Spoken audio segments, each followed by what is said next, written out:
Welcome to this Vives, where knowledge meets inspiration and curiosity sparks transformation. I'm your host, Resoro Molifi, and each week we embark on a journey of exploration and enlightenment. Join us as we navigate the tapestry of experience, weaving together insights from academic visionaries and change makers. Get ready to expand your horizon, challenge your perspectives, and embark on a quest for personal and collective growth. This is Vives, where every episode is a gateway to a world of endless possibilities. Let's get back to the episode. Hi. How are you? I'm good, and you? I'm good. Please introduce yourself. Okay, I'm Motaung Phakiso, a finally LLB student.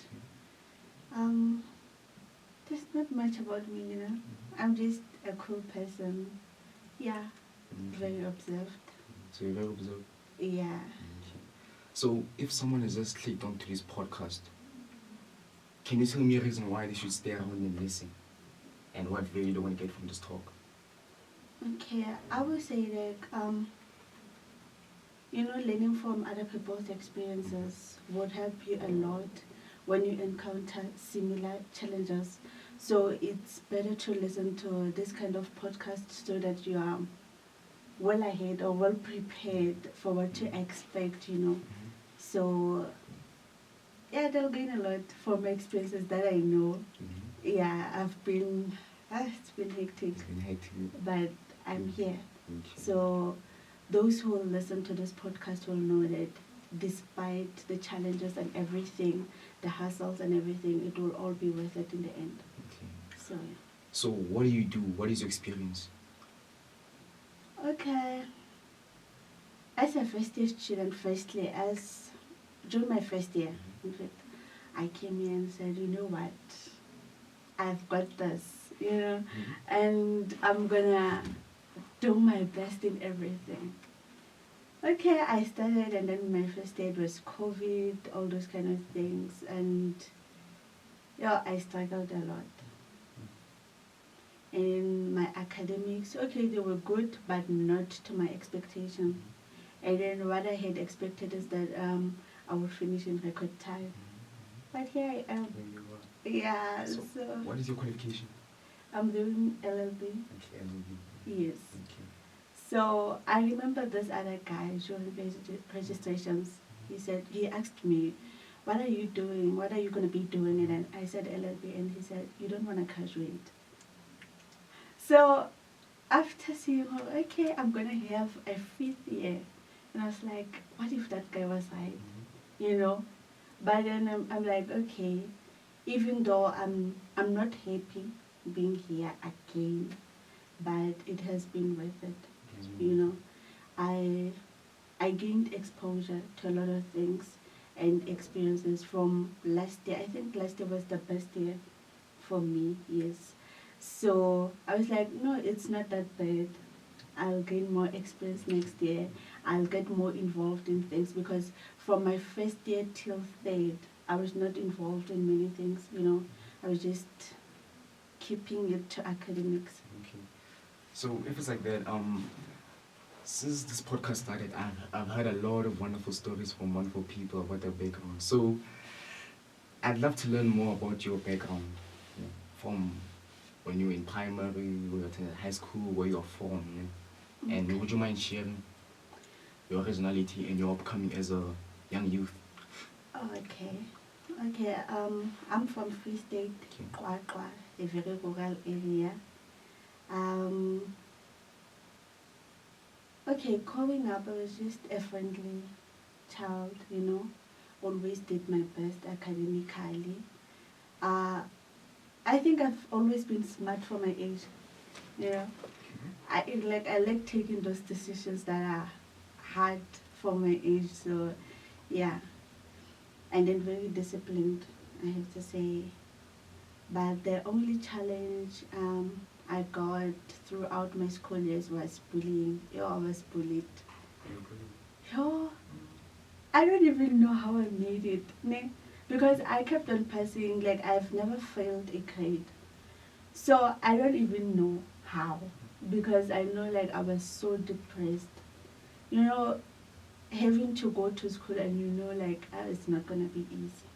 From primary till high school, Like it was that bad, you know. But then I kept going, and then I think when I was doing grade 11, I said, you know what, I'm gonna speak up for myself. Because if, despite the bullying, I was involved in debating, public speaking. I was doing all those kind of things, even though I knew deep inside I'm struggling with my self-esteem, my confidence. But I was like, I'm not gonna give them the satisfaction, you know. I'm gonna push through, if, despite anything. So, okay, fast forward, having to come to university, it was a struggle. I remember I applied at Poch. It was law with politics, what, those kind of things, Okay. you know. So it was jumbo. Yeah, so, but I knew how I wanted LLB. But when I was applying, I don't know, but I didn't see an option for LLB. So, but later on, I got a message from the university, and they were like, we have an opening for LLB in Mafiki, so if you're interested. I accepted the offer, but I had to go to Poch to write a selection test. I had no money. What is a selection test actually? Well, I think they're just checking your competence. Mm. If, yeah, you're competent enough to do that course, or maybe to try to limit the number of applicants, I don't know. Okay. Yeah. So I had no money, and then during a family gathering, they discussed this issue, and they were like, we have a child who's supposed to go to varsity, you know, please donate. So they donated, and then I went to Poch, wrote the selection test. Fortunately, I made it, and then I had to come to Mafike. So still, I had to collect donations because I had no money. I literally took everything from home, like the pots.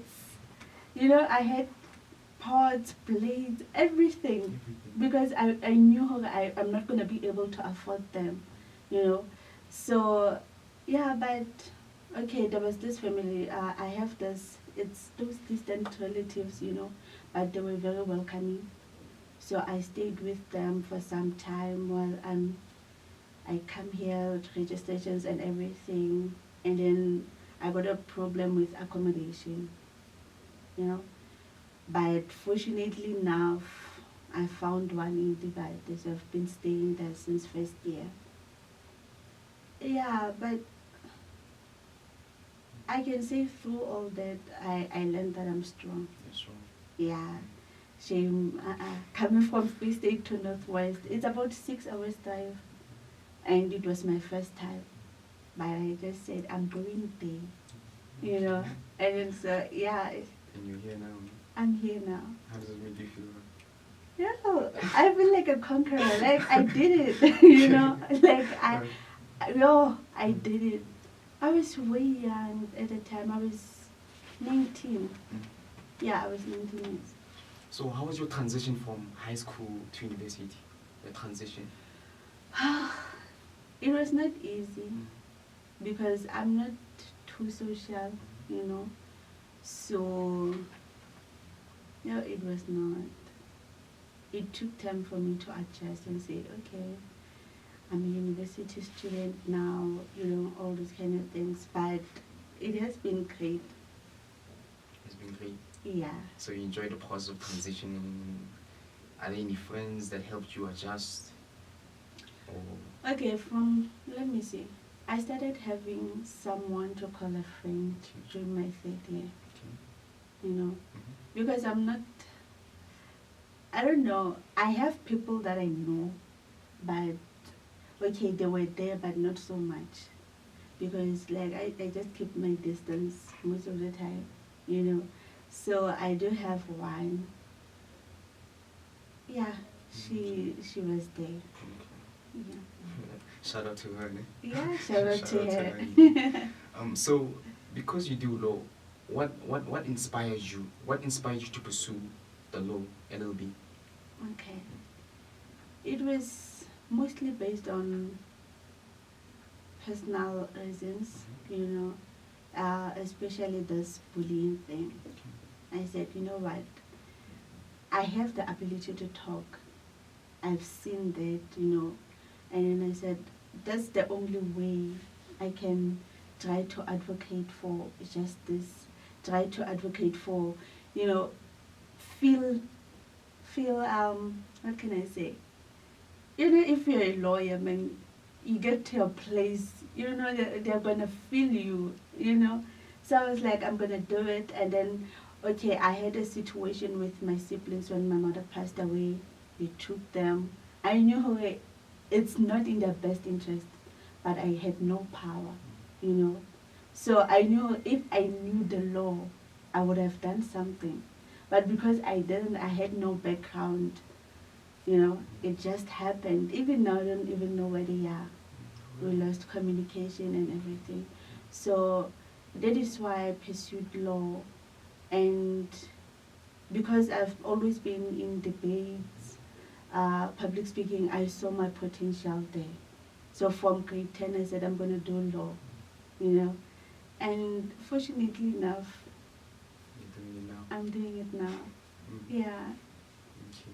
So how has your love for law exponentially grew from then until now? Did your love for law intensify then? Well, honestly, my love for law, ne, is on another level. I am where I belong. Like, I have no doubt.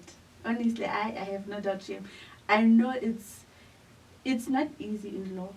You have to study a lot. Like, you have no time to mingle. But I love it. Last year, December, I had an opportunity to attend a certain conference amongst the judges, magistrates. So even there, you know, I was inspired by them. I know that I belong here and I'm gonna stay here, you know. So honestly, I love it and I'm here to stay in this world. So how many laws are there? Like how many? Because I heard this other one time. Because my friend, he does law. He told me that there's more than one. According to this family law, there's. I don't. Please explain that. I don't. Okay, I don't know how many they are in number, but they're different, you know. Obviously, yes, family law, you deal with your divorces and all this maintenance and stuff. And then we have, what's this, the criminal side of the law.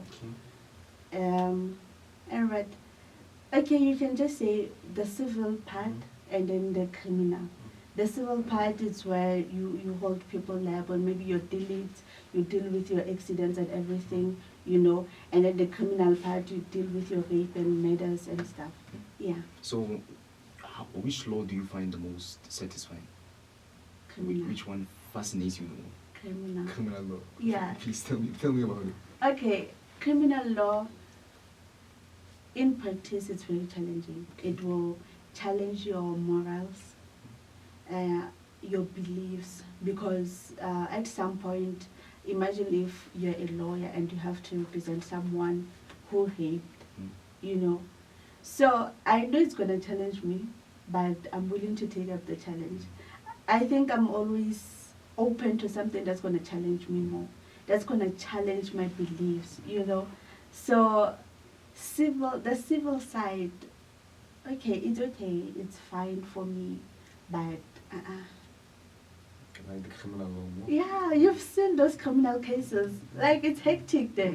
Like, you have to be on your A game, you know. So because I want to make a name for myself, and I believe that with civil, I might not.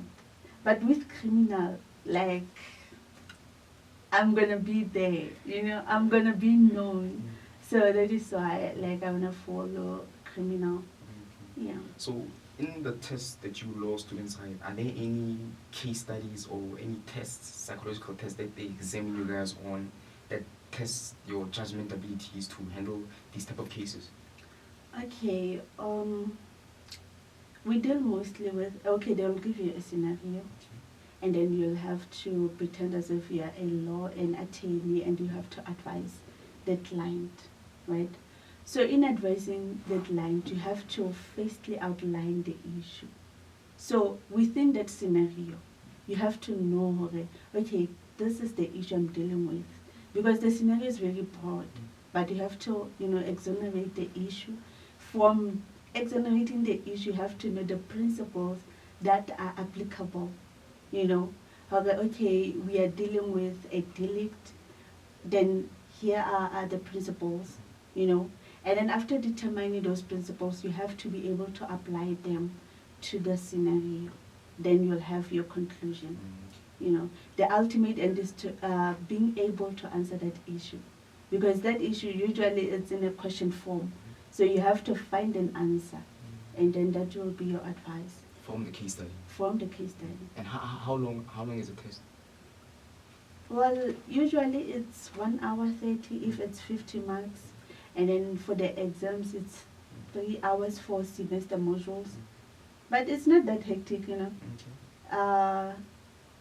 General test it's 1 hour 30 or 2 hours at most, and then exam it's 3 hours somewhere there. And how many modules do you do?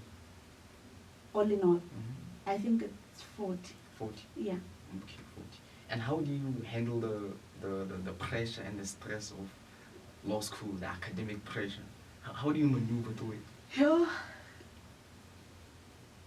You know, just being organized. It's a lot, honestly. Assignments, tests, exams, it's a lot. So jotting everything down, you know, at this certain time I have to do this, I have to prepare for this. And I won't lie and say we are not doing this method of grandpas and forget. No, like I wouldn't even say we are not, because it's a lot. You have to know the case laws, you have to know the legislations, you know. So most of the time I believe we are just like, okay, for this week I'm gonna write maybe for instance administrative law, and then also I have constitutional law, for instance, and you're gonna focus on them for that week, you know, give them your time, and then after that, after completing the task, whatever, you focus on something that's coming up. So you don't even have time to say, you know what, I'm relaxing, I'm just gonna go through my books just for fun. No, like, you know. It's constant practice. Exactly.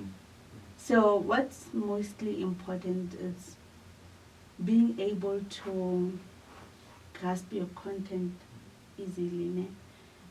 For me, what works, I have to write everything down on a study. Then while I'm writing, that's how I learn. And I hardly go back to my notes, if I'm being honest. But, you know, we have different strategies as people. So I think the struggle is remembering all those cases. There are a lot of cases, I have to say, for each module. High shame. And you have to know, you can't just say, okay, we have this case, and then you mention the case. You have to at least elaborate on it deals with what, you know. So, and then you have to know, okay, we're going to talk about section so and so in this particular instance, you know, in this particular case. So, like, it's a lot. It's a lot, Shim. I don't know, like law, but it's worth it if you love it. Yeah. You love it, you do it anyway. Yeah, it's worth it, honestly. So do you have a favorite module that you like? Actually, let me say, do you have a favorite module and a lecturer so far, and why? Okay, because I have love for criminal law, my favorite module has always been criminal law. But then during my 3rd year, I fell in love with law of insolvency, you know. I found it to be fascinating.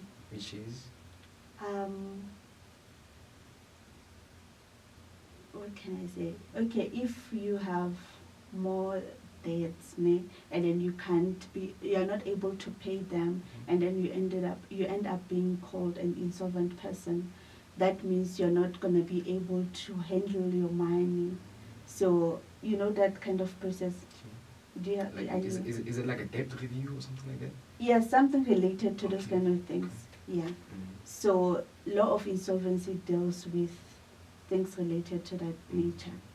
So, as for a favorite lecture, Is it a tough one? I think Mrs. Steenkamp, nee, she was a mother, honestly. Yeah, she came through for us. So, and she was always friendly to our students and always willing to assist. So yeah. So she's like a mother to each and every one of you. Yeah. She supports you. Please tell me more about it. She sounds like a wonderful person. Okay, like as I said, law is it has its challenges. I don't want to say it's difficult. It has its challenges, and she was well aware of that. So she tried her best to ensure she accommodates all of us, so that we can, we can all pass. Okay. Yeah. So let's say I just finished my LLB degree and I'm looking for employment. What are the potential job opportunities I can associate myself with? Okay, the most common one, you have to serve your articles to be an attorney. Okay. So And actually, what are articles? How can I describe them? Okay, when we are saying you're saving your article, you're basically employed in a law firm.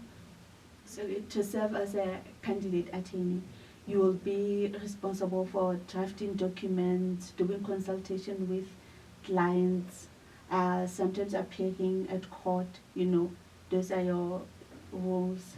So that's when we say you are saving your articles. Yes. And then you do it for, I think, 2 years. And then we have pupillage if you want to be an advocate. For pupillage, I think it's only a year, if I'm not mistaken.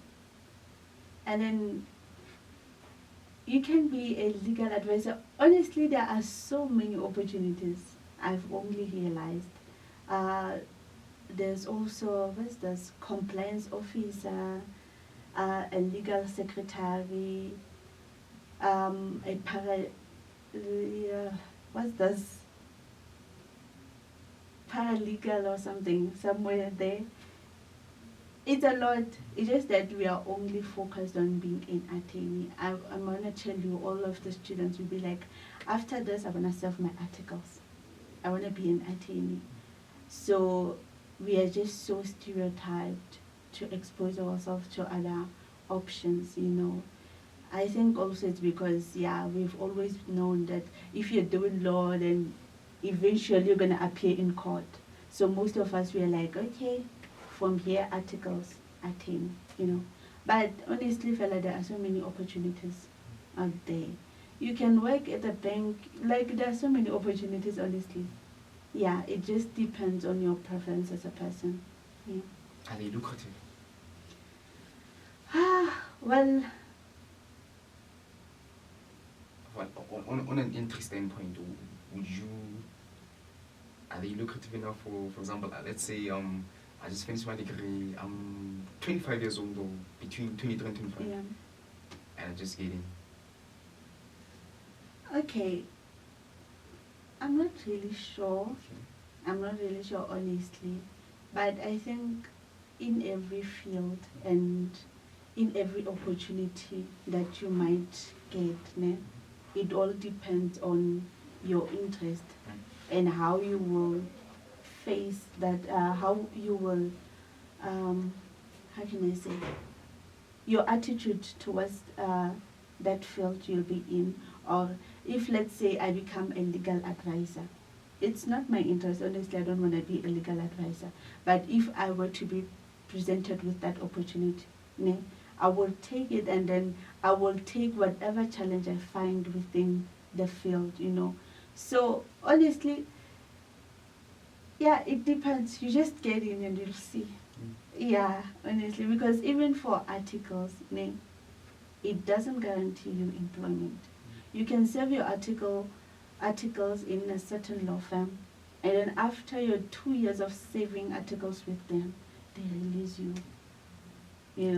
you'll have to find employment to another firm, you know. So it's not guaranteed, and that is why I say you just get in, and then you'll see as it goes. Yeah. So have you had any practical experience, or for example, a moot court where you went to an actual court, and how does one access it? How does one in just finish a degree or an undergraduate candidate, how do they get there? Okay. Usually they hold moot court competitions.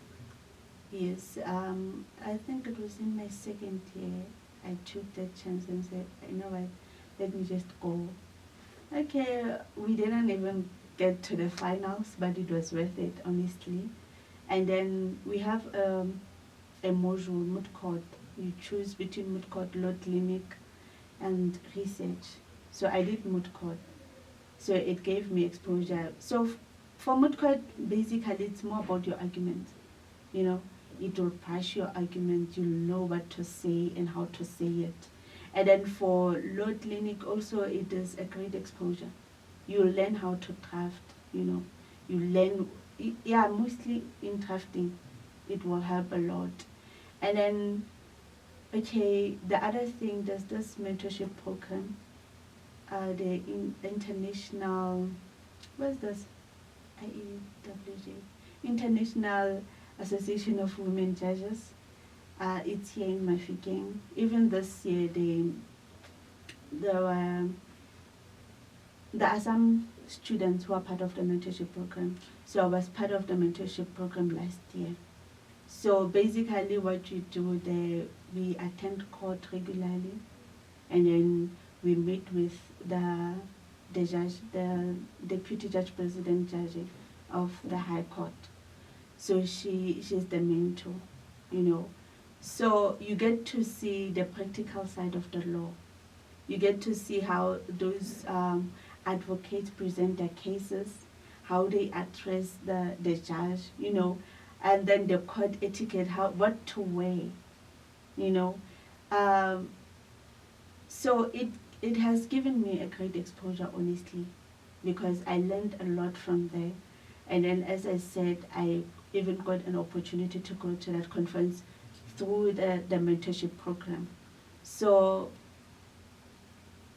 while I was there, I learned a lot of things, more especially about the challenges within the field, of which I never thought even like judges and magistrates have those challenges.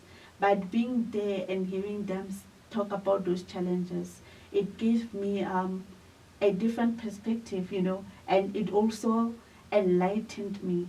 Okay, I have to expect this in this field, you know. It's not easy as it looks. So yeah, if for an undergraduate student, I'll say, if there is a mock trial competition, they should enter, you know, and then try to volunteer at the law clinic. It's very helpful. And also this mentorship program, it's very important. It's paramount. Yes, it just felt like it is based on merits. Not everyone can get in. Also, it is a specific mark that you... Yeah, at least 60%. Okay. For all your modules or the overall, average? Okay, yeah. okay. So, yeah, but it's worth it, honestly. And on a scale of 0 to 10, how do you rank the difficulties? How do I? Do you rank the moot court, those challenges that you were talking about? How do you rank them on a scale of 0 to 10? You mean getting exposure to Yes. those? Yes. And participating in them. Honestly, before I give you a number, the opportunities are there. It's just that most of the students are too scared to grab them, you know, because you have, most of the time they'll be posting. There will be a moot court competition. We need maybe make yourself teams of 4. Even recently, there was a moot court competition. It's just that they'll be like, yo, and I can't.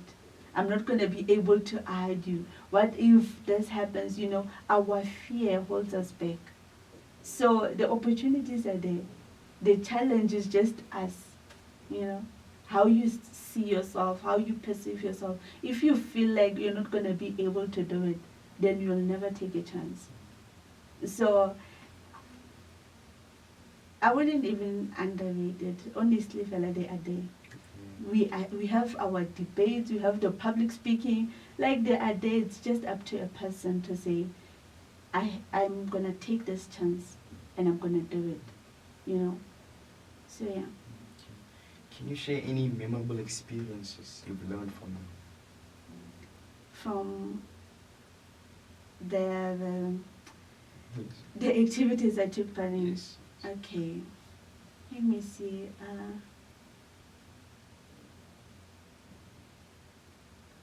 Okay, what I've learned me. Honestly, okay, for mood court, firstly, my first experience, it was so bad. It was bad because I was even shaking. I nearly fell. Like it was a disaster. Okay.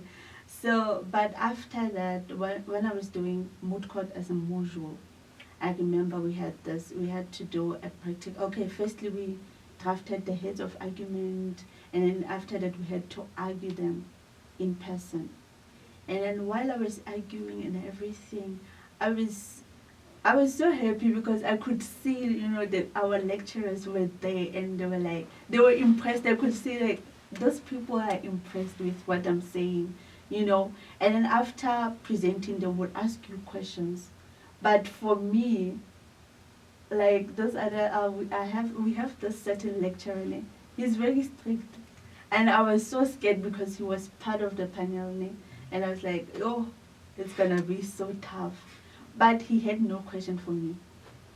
And then the other lecturer was like, okay, she asked a few questions, and then after that, for the human, he was like, I think you were debating in school because your argument, like, it's phenomenal. And honestly, I had no questions. I just had to ask you for formality, but everything was so clear. So like it gave me confidence, honestly, and I was like, I still got it.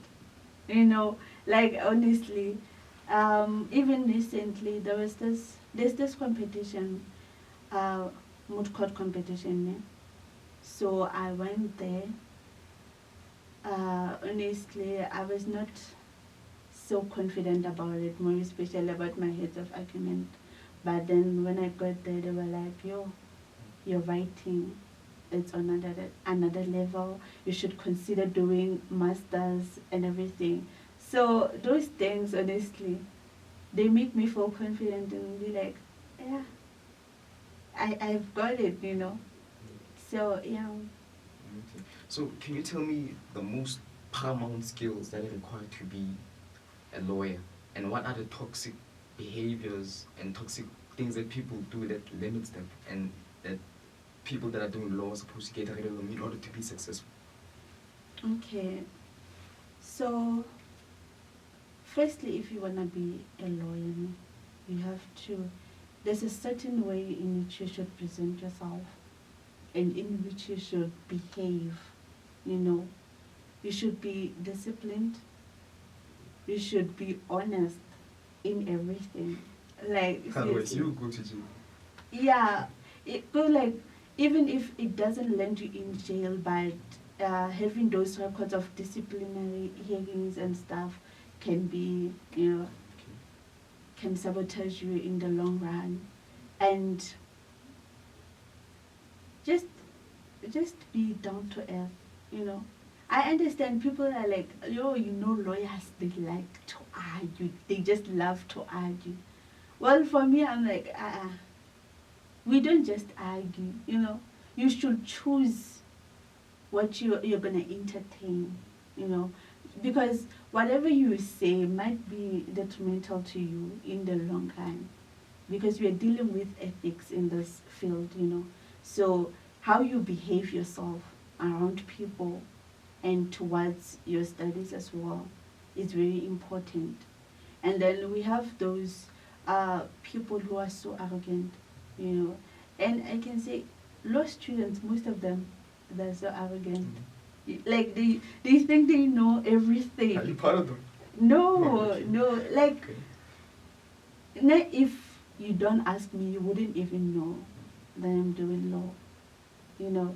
So there are those ones, like, they're gonna let you know, okay, wait again, you're not gonna tell me anything.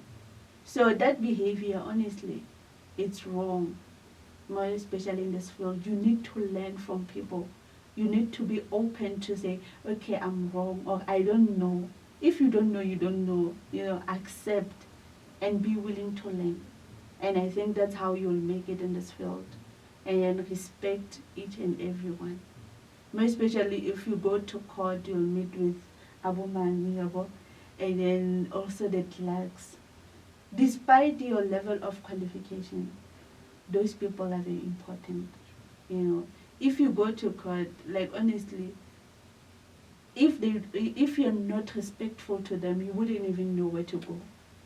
Because if they say court F and you don't even know where's court F, who are you going to ask if you think you're better than everyone else? You know, so always be open to learn, and then be humble as much as you can. You know, there's a way of saying I know something, or being firm, but also being humble at the same time. You know, so yeah. So being humble is the key. Yes. So can you tell me about a time when you wanted to give up? You wanted to give up, but you just kept on going anyway, even though the pressure was pounding you, even though academics was pressuring you, but you just kept on going anyway. Can you tell us more about that? Okay, I think it was during my second year. Yeah, oh, it was rough. It was rough. I would usually cry myself to sleep, you know.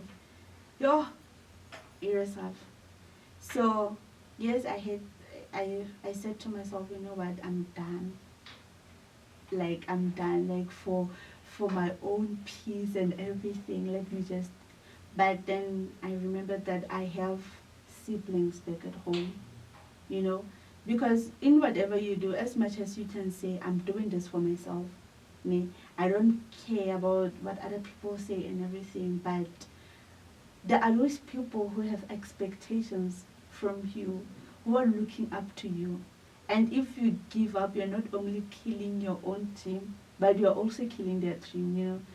Because I believe if I had gave up at that time, and then I have this other one who's like, you know what, I wanna be like you. I wanna see myself in university, like what I wanna walk in your footsteps, you know. So if I were to give up, he was gonna be like, no, it's not worth it. Because this person, I was looking up to her, and then look now. You know. So it's not only about what I want, but it's also about those dreams of those young ones who are looking up to me. You know, I don't want to kill their dreams before they even start. And then also, if you look back, if you know where you're coming from, yeah, you will know how the giving up is not an option. So for me, it's not, because I don't have both parents. I'm the firstborn. So if I give up, and then those responsibilities, like my siblings are my responsibility, you know. So if I give up, who's gonna look after them, you know? So I have to do it for myself and also for them, yeah. Because also I'm the first one to come to varsity, so it's a big deal, honestly. So they see, because like right now I think they're like our lives are gonna change because of her. So I have no option but to push through despite the challenges. Yeah. Yes, that's wonderful. Yeah. So how did you deal with issues such as mental health? How did you deal with your mental health, and how did you mitigate it? Honestly, I would just cry. I talked to no one because I was like, I can't call my grandmother back at home. You know, I didn't want her to stress about me. So the only thing I did was to cry.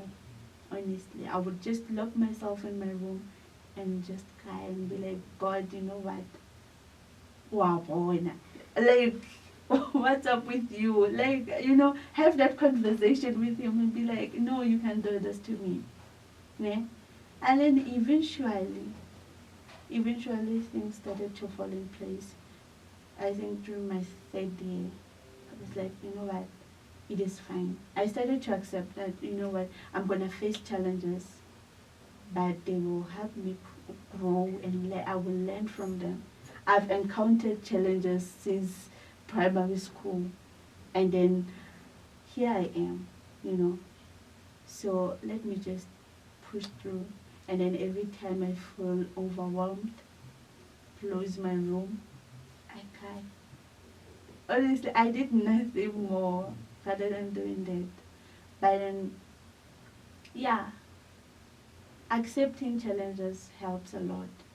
If you accept and say, it is what it is, and if I can't change the situation, let me just let it be, you know, and continue with life and just move on. So that's how I did it. You dealt with it. You dealt with it only by yourself. Yeah, Alone, I had no one to talk to, no honestly. friends. No, I'm not that person to say, like, I feel like I'll be depressing you if I'll be like, okay, I'm going through a lot, you know, because everyone has their own problems, you know. And I'm that person to listen to other people's problems and be like, okay, in the situation, please do this. I'll comfort you, but I'm not able to talk about my own problems with other people, you know. I feel for them and be like, oh, the pressure of my problems and their problems, like it's going to be a lot, you know. So I deal with everything on my own. And how does that make you feel now that you've gone through that storm? I feel stronger than before, and I feel like nothing can come my way. Oh, like I say, I'm a fight. I'm a fighter, so I'll fight everything that comes my way. Yeah. So, going back to university, how does one develop and stimulate relationships with lecturers? Learning from lecturers, for me having a physical conversation with the lecturer, learning from the lecturer, like the lecturer knows me face to face, having the confidence to raise up my hand, because now that students now are afraid to raise up their hand, to ask a question even in the lecture room, because there could be 200 students now. So how does a student stand up and get the lecturer's attention? Okay. So I'm not part of those students who are like in close relations with lecturers. Okay. You wouldn't find me raising my hand in class, honestly. But for those who are there, like who have close relations, I think it's through consultations. You know, there are those consultation hours with the lecturers. So if you use them, obviously it's a one-on-one session. So they get to know you.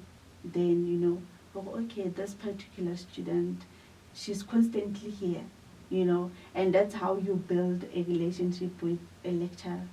The only lecturer I can say, we are not close, but now he knows me as Mr. Makhali, civil procedure lecturer. Just because I'm an SI for civil procedure. I've been an SI last year and even this year for the same module. So that's how he knew me. And then for the rest, I don't even know. I don't even think they know that I exist. Because like shame for consultation, I don't even go for consultations. I have never went for any consultation. Seriously. I only go to the offices if I have to collect my script. Other than that, I don't. Seriously, like I can't. So even in class. Why? I don't know. Honestly, I don't know, but I just don't have it in me. So even in class, even if I know the answer, unless you say you, I wouldn't. So I wouldn't. I will answer you in paper. But if we were to say, here's an argument, and then you have to argue, yeah, I would let you do that. But just raising my hand, it's a no-no for me. Yeah. So you never network often, you never did or participate in like activities, you never did any of it? No. Nope. Yep. Okay. Okay. So basically, it's not that I'm more into academics only. Ne? Mm. It's just that I think the bullying thing had its effect somehow. Its effect somehow on me, you know, because I know socializing is not my strong point at the moment, unless I have to. If I know okay, this is an opportunity for me, I put all the fears away, and then I face whatever the opportunity might be. But if I feel like it's not necessary, I just conserve myself. Okay. Yeah. So, do you see the legal profession growing in the next 10 years or evolving in the next 10 years, particularly? Well, it will definitely evolve, you know, based on the generation. We are evolving, like, and we have different perspectives. As for me, I know for sure that I have a lot of questions about our law that I would like to challenge in the future. So if more of us challenge it, if we challenge the law, that means it would evolve, you know. So I've seen some great learned colleagues who I believe they'll be able to make an impact that will change the law. So definitely it will not stay constant. It will evolve. Yeah. Okay. So, what are your aspirations for the future and how do you plan on achieving them? Okay, honestly, I want to see myself as a judge. So in doing that, that is why I don't want to follow the route of articles, but then judging from the challenges, and more especially financial challenges, I think I'll have to go through them through articles, then pupillage. So I want to practice as an advocate. In that way, I'll be able to be closer to what I want, you know. And then I don't even want to sit there as a judge for a lifetime. I want to be there, you know, for Raymond Zondo, you know, that kind of thing. I want to be a justice, like, yeah, that's my aspiration, honestly. And honestly, I want to have an impact in the legal field. There are a lot of things. I've got a lot of questions about the law, and I feel like if I acquire higher positions, I'll be in a place to have more influence on how the law should be or how the law should function, you know. So that's where I see myself. Yeah. So, in 5 years, did you predict you'll be in your position where you are now? 5 years ago, did you predict that, okay, in 5 years I'll be in university and stuff like that? No, honestly, I always believed in myself. So I knew after matric, I'm going to university. So I had no doubt on that, like, honestly. Maybe not this university, but I knew I would be in university. So yeah. So, how do you manage your time efficiently? You know, balancing academics, you know, personal life, and stuff like that. What is your routine actually? Okay, because I'm not a social person. Most of the time I'm in my room. So if I'm bored, it's me and my electronics. And then I would say like I have this particular, okay, I say I follow this particular routine. It depends on the assignments that I have, the tests that I have. I don't have a timetable to say, okay, I have to do this, I have to do that, honestly. You know, I just do things based on, okay, I'll give this priority because I'm writing soon. You know, that's how I do my things, honestly. Yeah. So what life skills do you, or personal qualities do you think are mostly paramount from university and throughout your life? What skills do you think that you have to adapt according to yourself? Okay, for me to finally be one of the greatest lawyers, I think I'll have to be able to know how to argue, be able to know how to present my case, not just orally, but also on paper, you know, be able to know where to find the law, you know, because it's not only about knowing the law, or how important, like, you be like, when I'm talking about this, what section am I referring to? I'll be able to say, okay, this section. No, it's knowing how, if I'm presented with this kind of problem, where will I find the law? You know, and also being able to engage with people from different levels, whether it's beneath me or above, but I'll be able to engage with them and be open to learn, you know. So I think, yeah, those are the skills I have to have. Okay. So, Phakiso, you're a final year LLB student, DHL GRADSTAR Top 100, Yeah. Women's Judges Mentorship, Civil Procedure Student, Instructor, and you completed your TEFL course. Yeah. What advice would you give to current and future law students? Okay. I would say grab each and every opportunity that comes your way. Be yourself at all times, and know that failure is part of life. You know, you would fail sometimes in life, but that doesn't define your future. Know that through failure, that's how you learn and that's how you grow. Yeah. So we have a closing tradition in this podcast now, whereby the guest speaker leaves a question for the next guest without knowing who they're leaving it for. And your question is, if you would go back, what would you change? So I'm supposed to leave that question, or I'm supposed to You answer? answer the question. Okay. The previous guest left it for you, Oh, but okay. that previous guest doesn't know. Oh, all right. Yeah.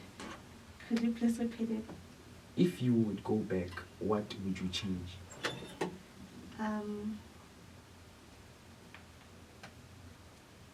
What would I change? Okay. I think I've let fear control me for a very long time, and that has sabotaged me. I think I could have grabbed many opportunities along the way, but I was so scared. So I would have taken that fear out of me, you know, and then you believed in myself and knew that I'm capable of doing anything. So, yeah. Okay. One more thing. Would you mind leaving a quote of the day to our viewers? Oh, God. The stage is yours. I'm trying to think. It should be from someone. Anything. Okay. What did I say?